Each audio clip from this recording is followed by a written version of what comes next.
God's word in your life, in my life, it makes a difference. I want to read you one verse from Psalm 119 and verse 9. It says, how can a young man keep his way pure? Now, that's not a question that we hear a lot in the media or being pushed at us from probably a lot of spaces these days. But from a God perspective, from an eternal perspective, what's it mean for you and me to lead a life pure before the Lord? I'd like to tell you one thing it's not about Pastor Allen's opinion or your opinion or somebody else's opinion. That really emerges out of God's Word. God's the one who helps us understand what purity is and holiness is, and it's His perspective that's most important. You know, truth is not an idea that's held in particularly high esteem these days. We spin it and we bend it and we shape it and we do all kinds of things to give ourselves permission and license.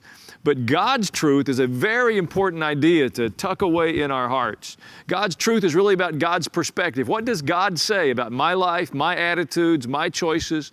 See, if we know what God says, then we can decide whether we're going to cooperate with Him or not. If you don't know God's Word, you're just left with your opinion and you're adrift a bit. So a few minutes every day in God's Word makes a huge difference. Psalm 119 goes on. It's in verse 11. It says, I have hidden your word in my heart that I might not sin against you. How do you hide God's word? Do you bury it? Do you dig a hole and stick a Bible in the ground like you plant a tree?